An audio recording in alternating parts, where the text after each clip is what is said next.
Since our last briefing yesterday, we have continued to test and managed to test. The daily public update from the Ministry of Health on the state of coronavirus spread in Kenya is a public announcement that is not only eagerly waited upon by a majority of Kenyans, but also one that has been sending ripples of fear in some. A good number of those who have suffered in silence are children, with the stringent measures put in place to curb the spread of COVID-19 greatly affecting their routine in different spheres, including life, education, play, and even psychologically. Parents are not receiving income as they used to. Some of them are under a pay cut, and that affects children. The amount of basic needs they used to enjoy have now to be constrained or reduced to fit into the economy and the needs that are happening. And so children enter into a place of depression and anxiety.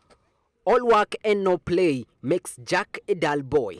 According to psychologist Nelson Asiri, denying children the opportunity to play outdoor games with their friends and age mates has an adverse effect in the journey of their development. Among them, denying them the opportunity to develop skills such as problem solving. So for younger children, the sensorimotor development stage, where now they use their senses and image or image manipulation, where images are brought to them to be able to identify them and use their senses to identify things.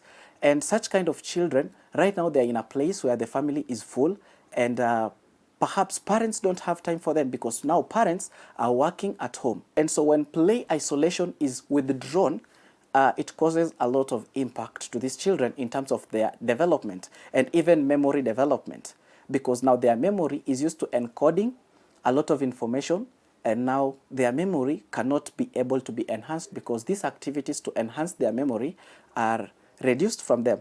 All is not lost, however. There are a number of ways in which the parents can step in to offer a solution on the tragedy glaring the future generation. The parents have to change their parenting style that they are used to.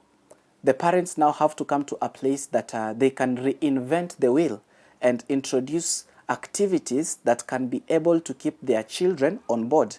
Because remember, in school, the government rolled out the other curriculum where now children are now getting educated to the basis of their strength.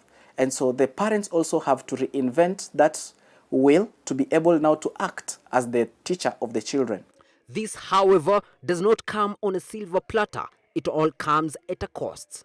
So the relationship of the parent and the teacher is very key in this particular space, whereby if the parent is unable to understand the needs of the children intellectually, then my advice for them would be to connect or network with the teachers that spend most of the time with the children. The children, on their part, Aseri notes, also have to brace themselves to face the current tough times.